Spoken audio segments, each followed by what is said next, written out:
All right. Thank you all for being here. Super excited to go deep on interviews. We have such a good panel tonight, and so grateful to Jerry, Hind, and Tim for joining us for this event. Make sure if you have not already to sign up for Leland. I know many of you are already working with coaches and I've already signed up, but if you have not, make sure you do that. We do lots of free events like this and share all sorts of other resources. So make sure you do that to stay in the loop. I think Erica also dropped the link in the chat. So yeah, make sure you sign up for Leland if you have not already. Quick agenda for tonight. We'll do just some quick welcomes and introductions. I'll share just a quick overview of what Leland is, and then we're going to spend most of the time on the MBA interview overview and then the panel hearing from our experts.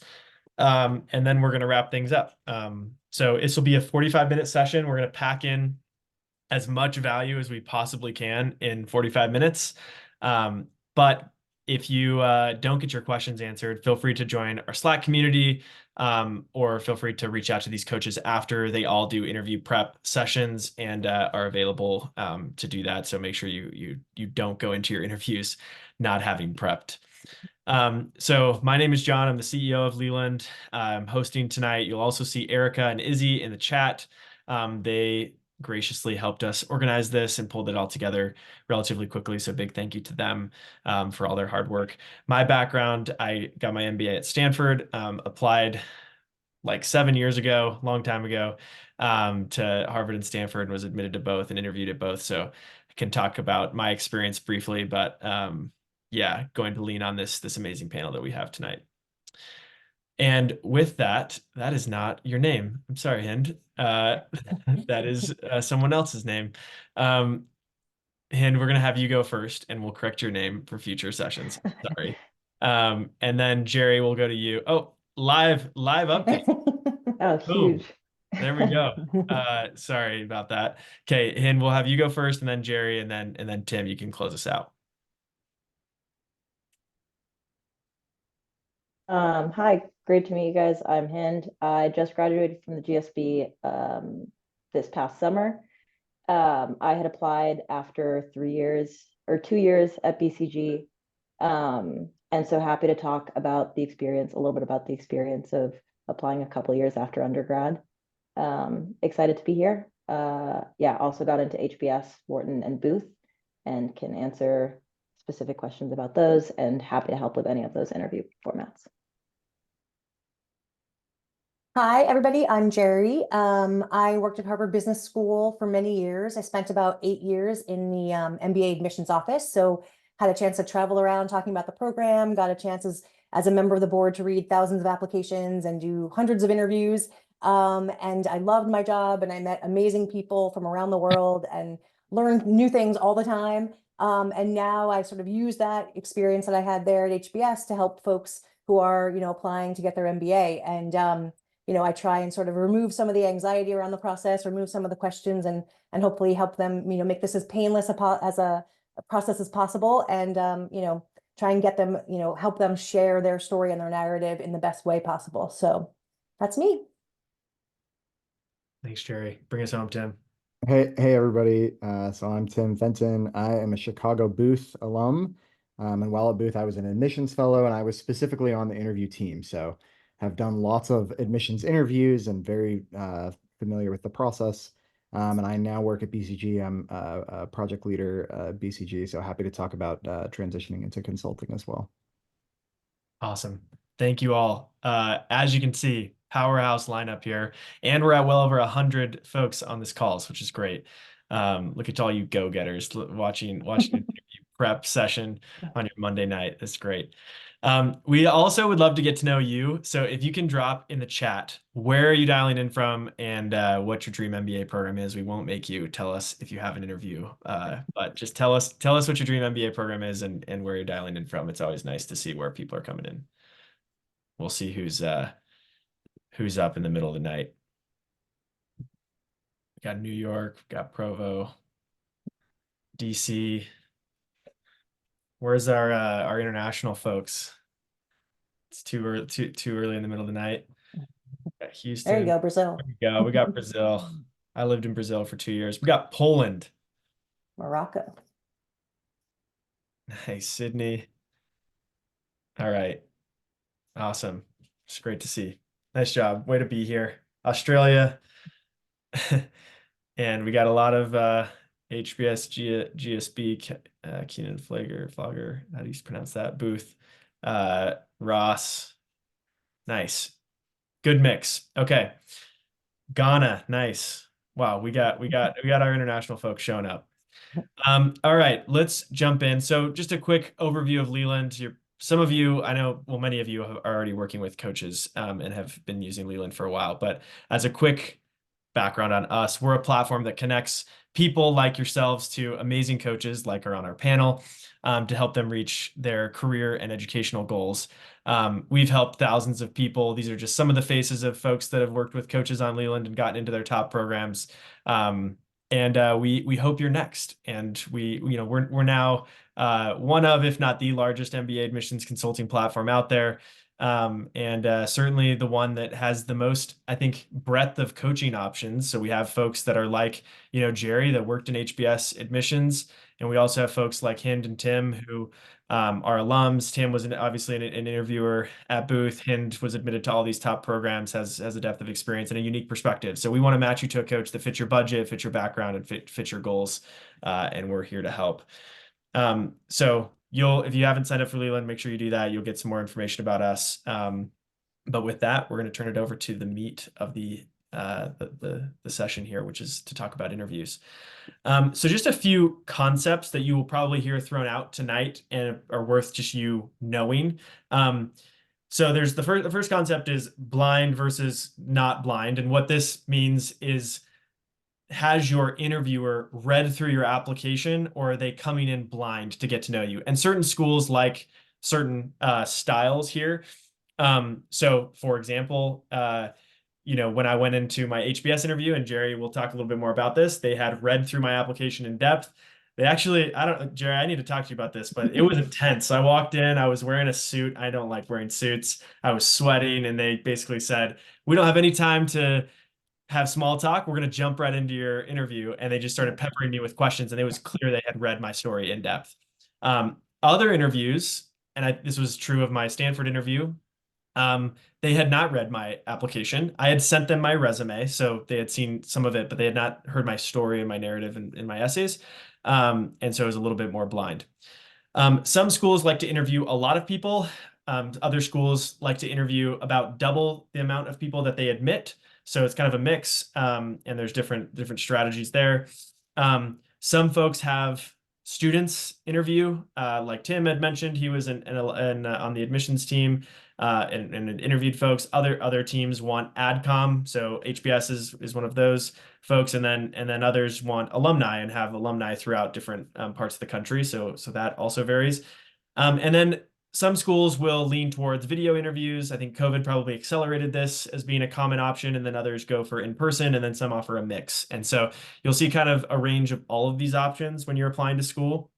We're going to share like specifics on each of these schools, but they do change time to time. And so we felt like it was better we'll talk about some of these schools that we do know for a fact how they are. But if you get an interview, you should see what they ask you in your interview, in your email, or in the notification that they send you, and you should refer to the school's websites when you want to learn more about the specific interviews and like the logistics of them. But we will talk through some of the examples in specific schools. So that is just a quick overview, and we'll talk through some of these things as we dive deep.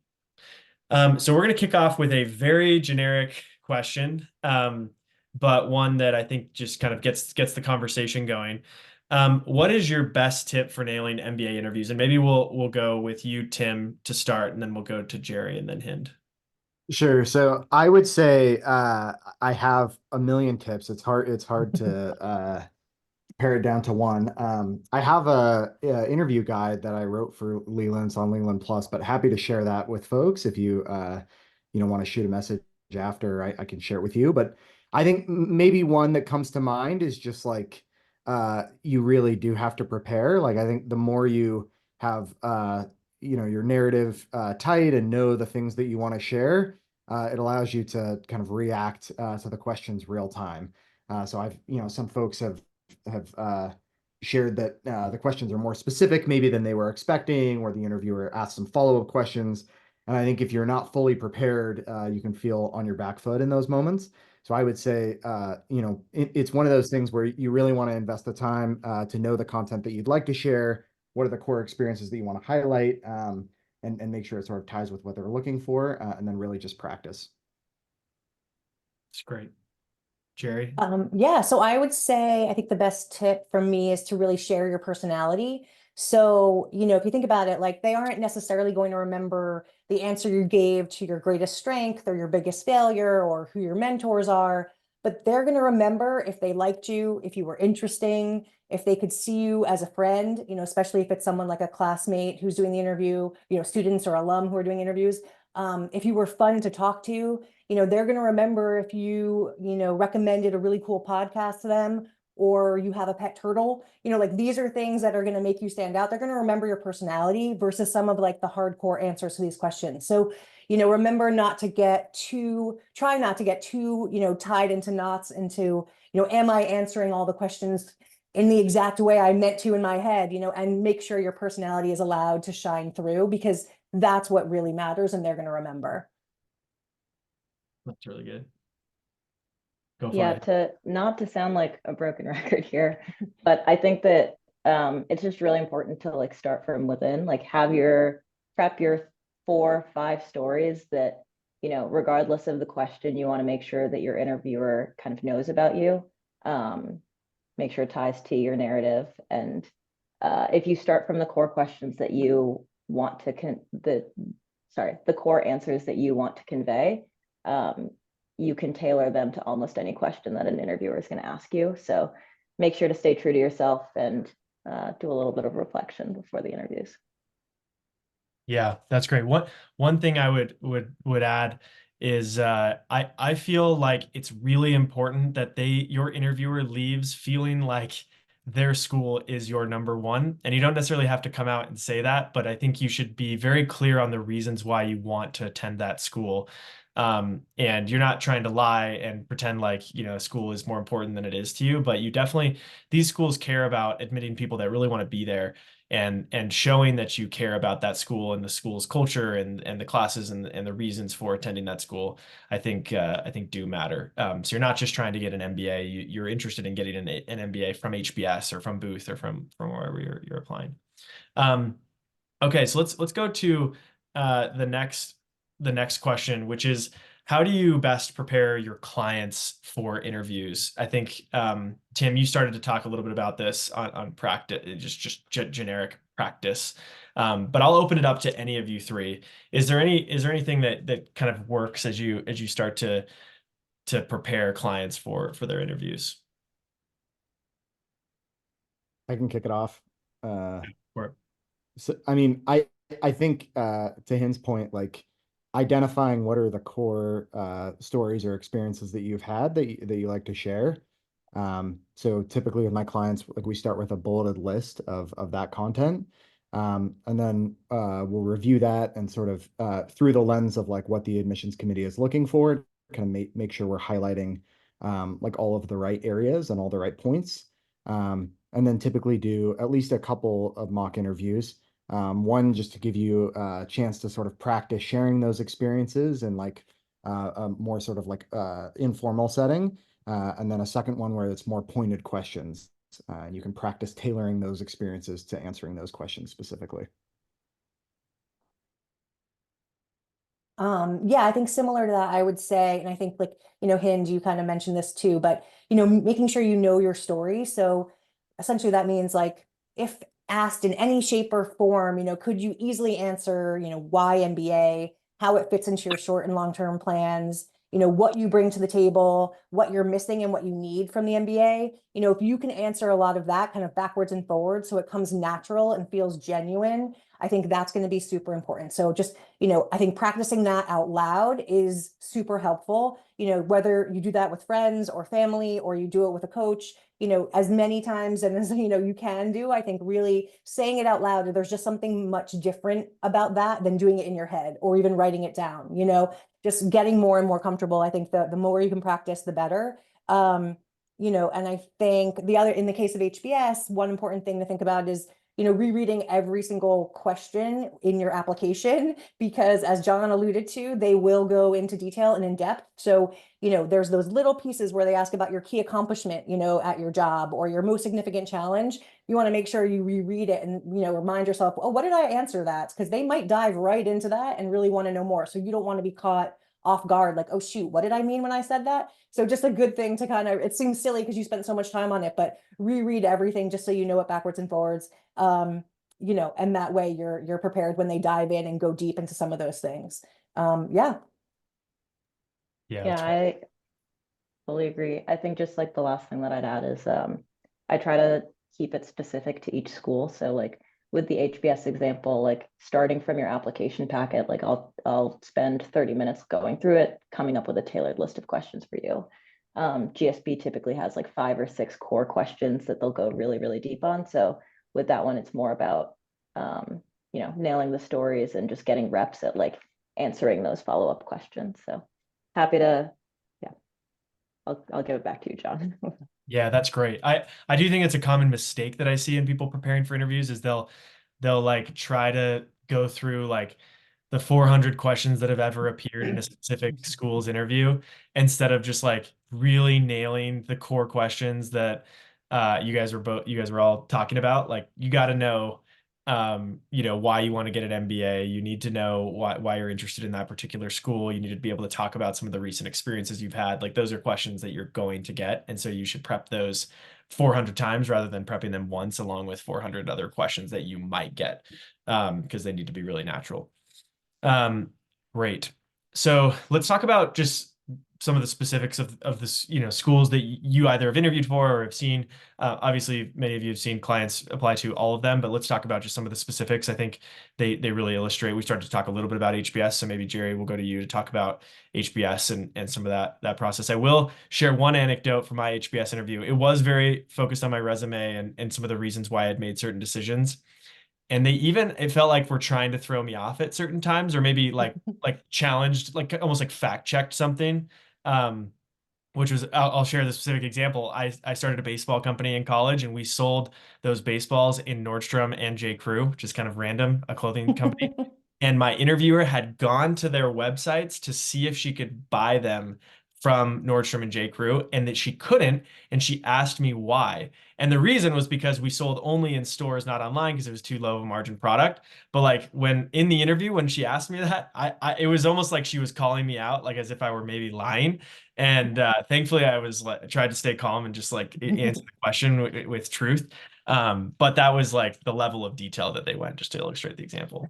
Jerry, I'll kick it over to you. Yeah, I think that doesn't surprise me at all. I think they do want to check to make sure that everything you're saying is legitimate, it's real, and because understandably, like people sometimes exaggerate a little bit, and so they're sort of kicking the tires a little just to see, did this really happen? Did you really have that many customers? Did you really, and so they push a little. That totally makes sense. I think as John said, interviews are done by AdCom only. So, some are full-time employees of Harvard Business School. Others are HBS, consultants that have been working for the school for years, who read and do interviews. Your interviewer is randomly assigned. So they'll have read, as John said, your full application, your recommendations. And depending on the interviewer, they may have lots of prior knowledge of your industry. Maybe they also came from banking or, they worked for the same company you did. Or they went to the same school, they might have some deep knowledge, but that's just random if that's the case. You also could interview with someone who has never met someone in your field before and is learning for the first time about, the niche thing that you do in healthcare or whatever. So, you kind of have to wait and see who you're talking to and how much knowledge they have. And then that helps you determine, like, do I need to explain this thing in more detail, or they get it? I know they get it because they came from there. After your interview, your interviewer completes a write-up on how everything went. So they write down kind of, here's what went well, here's what concerns they might have, if any. And then they essentially give you a vote. So they say, I think, yes, this person is a definite, they should be in the class. Maybe this person is fine, they could be in the class, but I'm not sort of, super gung-ho about it. Or no, this person should not be admitted. So they kind of, they ultimately have a vote in the end there. Now, of course, even a yes, this person is, a definite, isn't 100% guarantee that you end up there, because what happens from there is that write-up goes to the managing director. And the managing director is the one who has to create the composition of the class. So if she has too many yeses at the time, she can't take everyone. So then she has to worry about, okay, well, what bucket does this person fit in? You know, what school are they coming from? What industry? All of that, and can only take so many people. And then the post-interview reflection that I'm sure most of you are aware of, you know, that's done after your interview where you do a little write-up about kind of how it went, anything else you want to kind of share after the interview, that only goes to the managing director. So she uses it as just another data point in making her final decisions. So they do get read, you know, so it's important to put some time into it, but definitely it's not, the expectation is not that it's, you know, the same as a fully crafted essay where you have spent months, you know, on preparing it. So that's just a little bit about kind of the interview process and what happens after you're, you know, while you're going through it and what happens after in the evaluation. John, is that kind of what you were It's thinking? Is great. that helpful? Yeah, Okay. I love it. I'm Okay. learning this process. Okay. Okay, yeah, let's go over to maybe we'll go to Tim to talk about Booth specifically, and then Hind if there's anything you want to add about your experience with GSB or any of the other schools you applied to as well. I I mean, I won't, you know, a lot of the process is similar. The booth interview is blind. So that's maybe one difference from HBS. But you know, similar in terms of like the evaluation after that Jerry described, which I think highlights the importance of just showcasing your personality, or just showing a little fit, to Jerry's point earlier, of you know, you want them to you want to sort of stick in their mind, you know, like they remember, oh, this was that person that was really interested in this thing and really engaging in conversation. So the more you can be personable and kind of have your personality come through, will make a huge difference. Um, I think the other point I'll call out, and John, this is a little bit to your point earlier, but like why Booth is just so important. And I would say it's more than calling out things that you've heard about the school. It's about sort of tying those things to your specific profile. So like if, you know, if I got $1 every time somebody brought up the flexible curriculum, I probably could have like funded my whole MBA. I think the question is more like why would the flexible curriculum be helpful for you specifically? Like you have a finance background, and so that allows you to kind of hit the ground running, and there would be some redundancies and like a core curriculum that some of the other schools have. That sort of narrative where you've like thought through why these key differentiators would be, you know, valuable for your profile is going to be a lot more compelling. So I would just spend some time really thinking about why Booth or why each of the schools, and one, like what's truly differentiated, and then two, how does it tie to your background? So Yeah, that's great. Super helpful. And anything you'd add? I think the GSB interview is kind of similar. I think the one difference is that you're paired with an alumni interview or that's similar to you in some fashion. My interviewer was someone who was also based in Chicago, had a consulting background, had a similar goals post business school that I did. And so that's actually somebody that I'm still in touch with today, which is pretty cool. But so when I was asking them questions after, like at at the end of the interview, there were a lot of questions that were pretty like targeted and personal. Like I knew who the interviewer was beforehand. So if you're interviewing at GSB, take some time to look at their LinkedIn, look them up and ask them questions specific to them. And then just like quickly on Wharton is like, it's a little bit of a different interview structure. It's the team-based discussion. So it's a group interview of you and 5 others as you guys collectively solve a problem and present a cohesive solution. And then you basically have 10 minutes afterwards where with like one-on-one with the second year, where they ask you basically like a why Wharton, like what are you going to contribute to the school and what are you hoping to get out of the school? So happy to run some mock TBDs as well, but just figured I'd speak to that interview. Yeah, that's super helpful. The Warden one certainly feels like the most different. And we do organize, several of our coaches host mock TBDs as well. So definitely make sure you sign up for those if you get a ward interview, because the team-based dynamic is a whole new thing. And it can be really helpful to prep that. Super helpful. Thank you. My interview process was, I would say if I could describe the HBS one in one word, it would be intense. And if I could describe the GSB one in one word, it would probably be casual. But the GSB one is very different. You can't really take that as like all GSB interviews are casual because it depends a lot on who your interviewer is, and sometimes they can be very intense. And sometimes the HBS ones, just depending on the style of the interviewer, can be less intense. So I think it's definitely you got to hear from a bunch of different perspectives and then go in ready to be yourself and show up authentically, no matter who your interviewer is.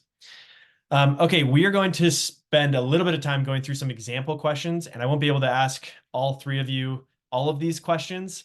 But so we're going to kind of work through a few different examples because I think these are kind of the most common questions that people can expect. So the first one is just like, tell me about you, tell me your story, to walk me through your resume. This kind of generic question. I'll open it up to any of you three if one of you feels strongly about like what does good look like here. Of course, I'm sure many of the folks on this call have answered this type of question before, but maybe what's the bent for an MBA program that might be worth considering?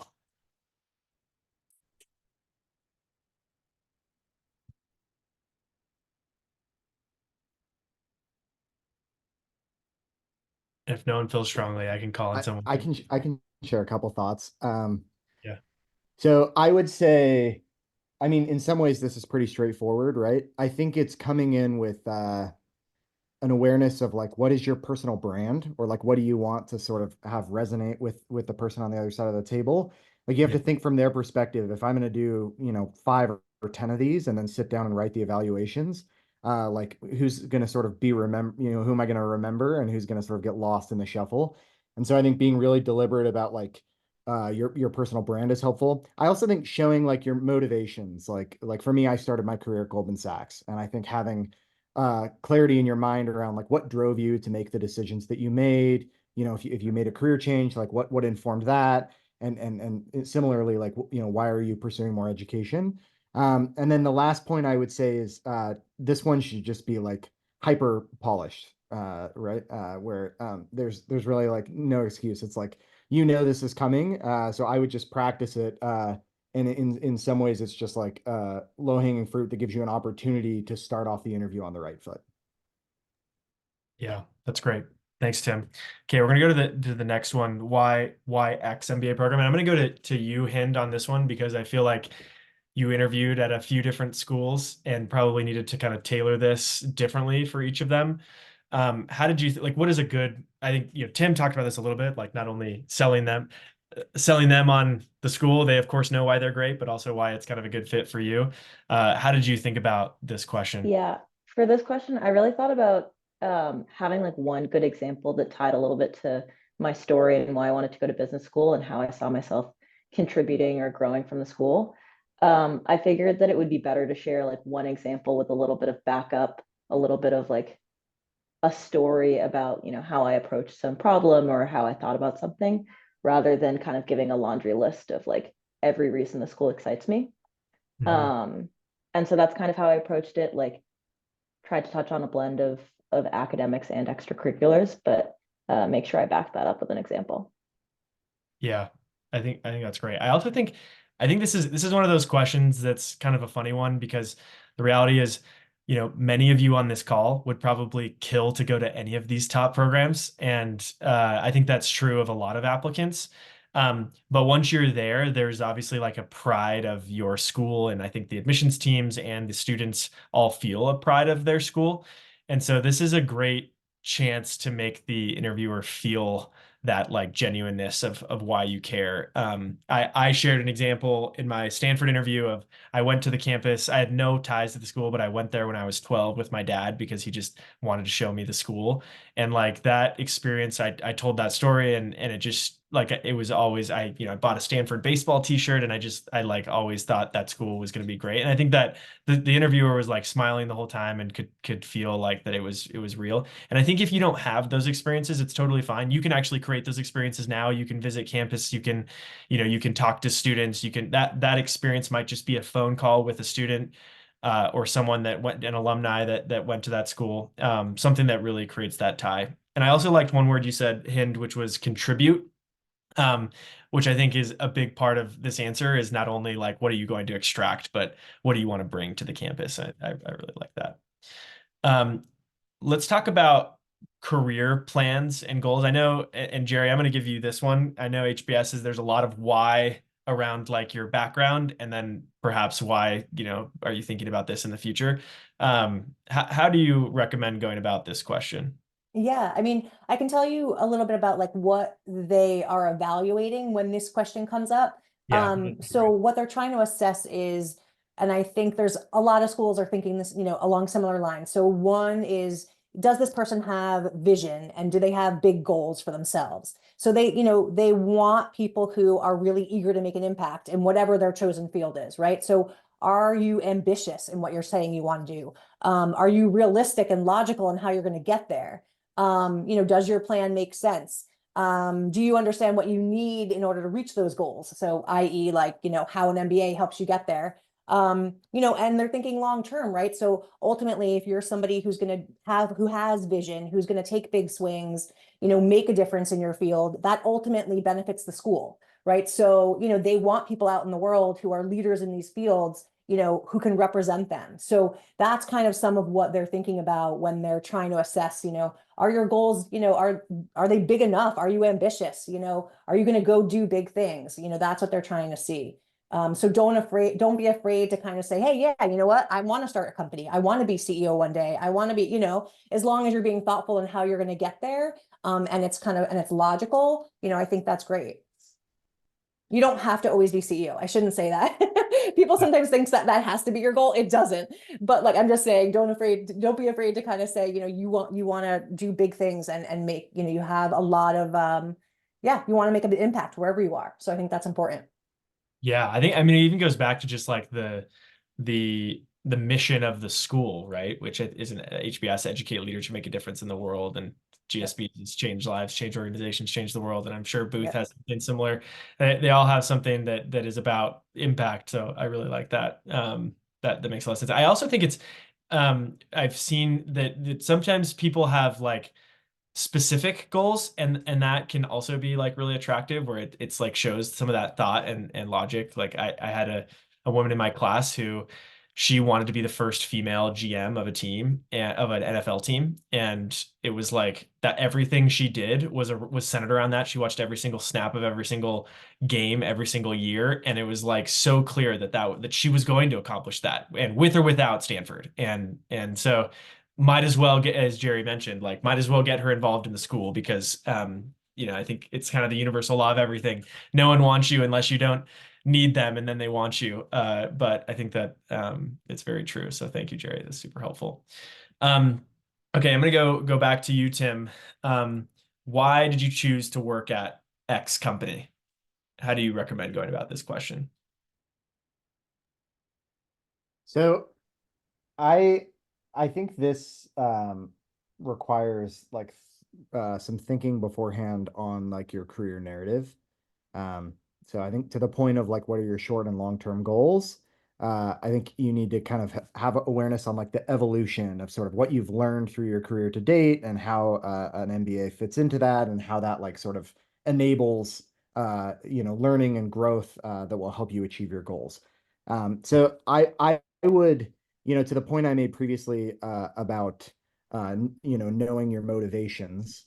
I think it's helpful to give them insight into like what caused you to pursue that particular role, and then what did you learn while you were there, and how's that sort of shaped your career so far. So just to give you an example of what this looks like for me, my first job out of undergrad was Goldman Sachs, and I was like super interested in capital markets, and thought Goldman would be like a great learning opportunity for me.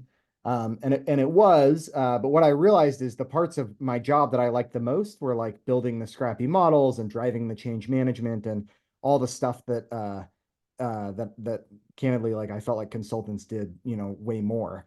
So that kind of, piqued my interest in more strategic type work, and informed my, goal of moving into consulting, which I did after my MBA. So, you want to kind of show like what sort of led into that career decision, and what you learned, and how that's sort of informing now your decision to get more education. Yeah, that's great. I remember even in my HBS interview, they actually asked me, how did I make the decision to go work at a specific company?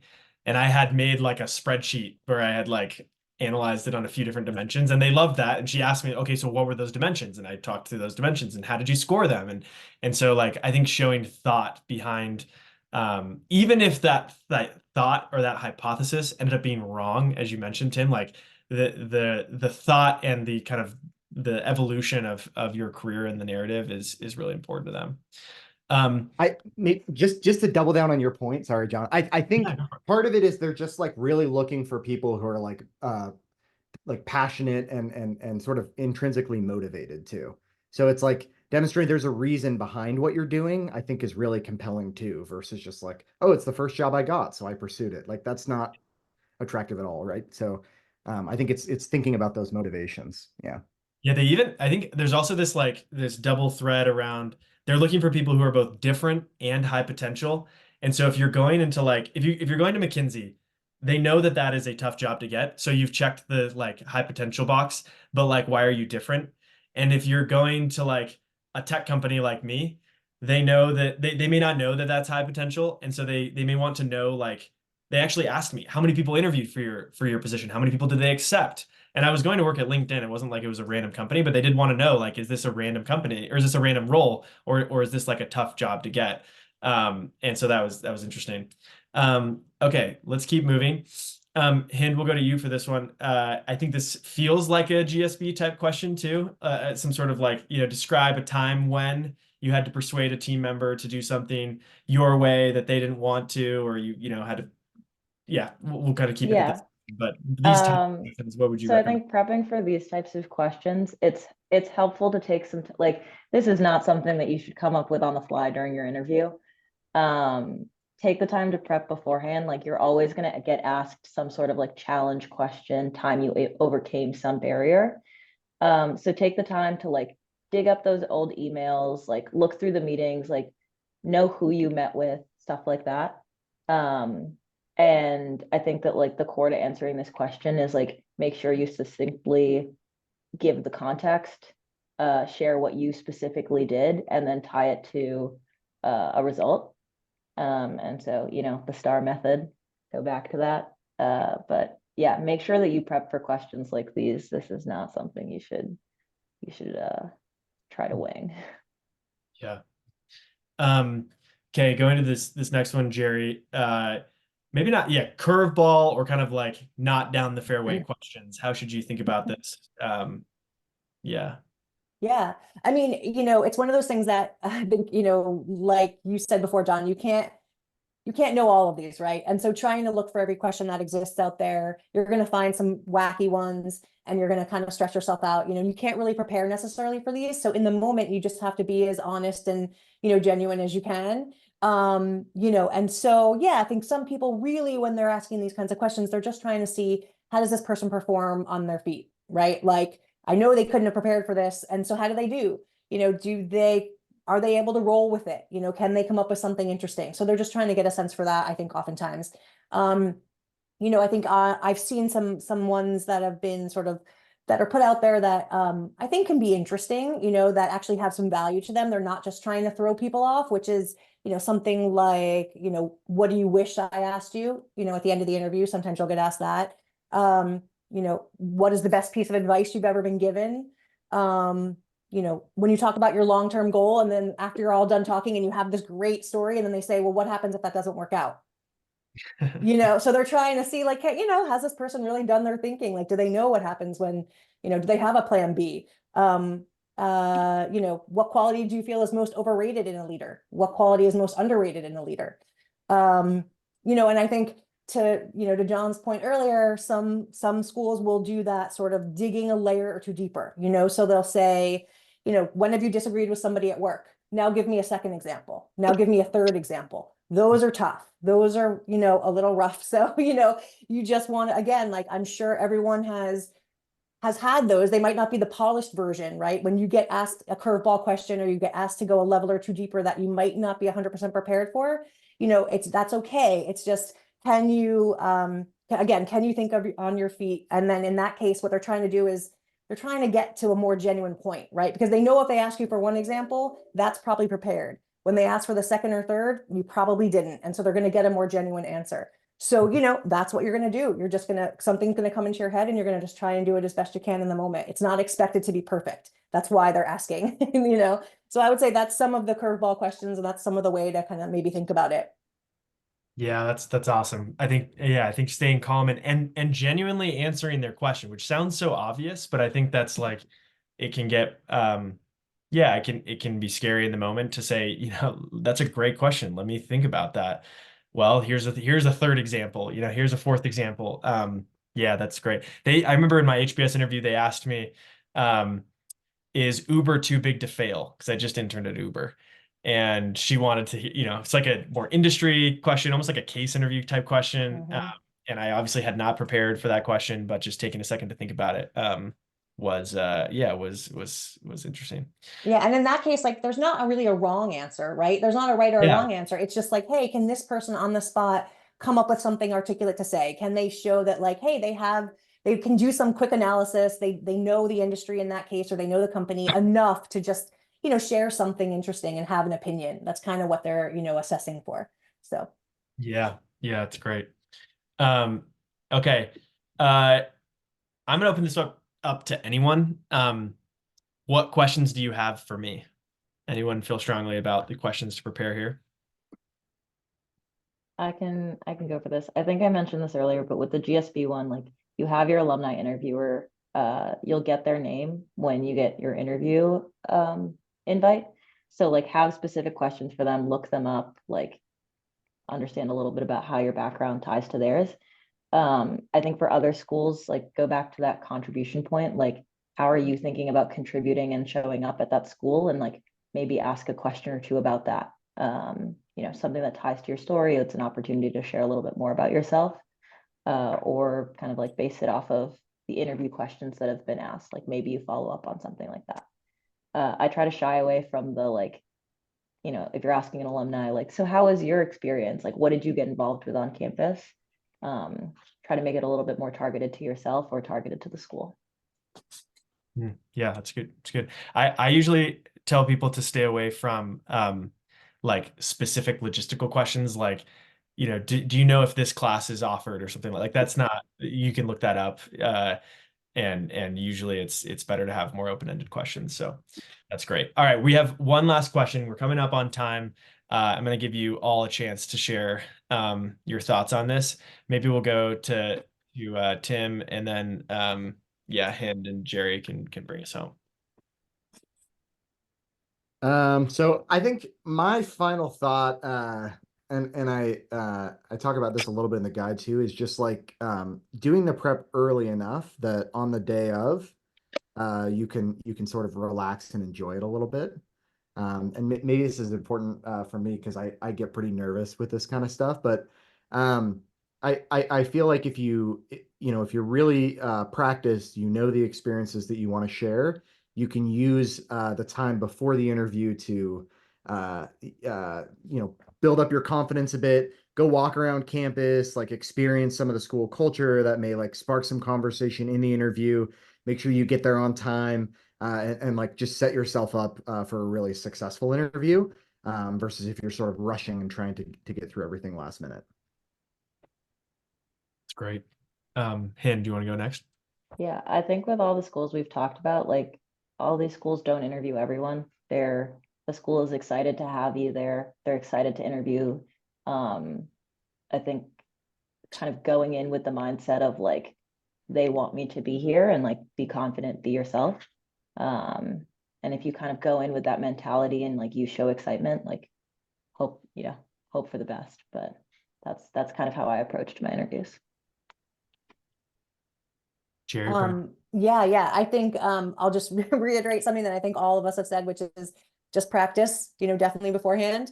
Doesn't matter the questions as much as just getting comfortable in the interview format. For some folks, it's been a while maybe since you've interviewed, and it's just one of those things you just get better at with practice. So, like I said, the questions matter less than just being comfortable. Let your friends ask you some, random questions from your resume and just practice answering. And then really, once you've done all that practice on the day of, let it all go. Walk in that door, just like Hind said, positive, enthusiastic. Don't try to memorize anything, let it all go and just walk in and be you. I think that's the best approach. That's great. One last tip that those are all so good. This question came through in the chat was, what else do you want us to know? So my best tip on this one is I think this is your chance to leave them feeling something, and it kind of goes back to that quote that people don't remember what you say or did, they remember how you made them feel. And my recommendation is, if they at the end say, hey, is there anything else we haven't covered that you want us to know, is to have a really personal and genuine answer to that question. And maybe there is something that you need them to know that you haven't covered, and so you can do that. But if you've covered a lot of the ground, you could say something like, yeah, I want you to know that if I get the chance to go to HBS, I would do everything in my power to make the most of the experience, to be a good, representative of the school, and to just, like, be a contributor here. And I just want that to be clear, whatever it is. Or you could say, you could tell like a quick story. Like, I came here with my dad when I was 12. I've always felt a connection to this school. I feel, and I just want you to know that if I get the chance to go to Stanford, I will make the absolute most of it, and I will contribute to my classmates. I will contribute to the experience, and just leave them no doubt that if they click that recommend button, that you are a net positive and a force for good at that school.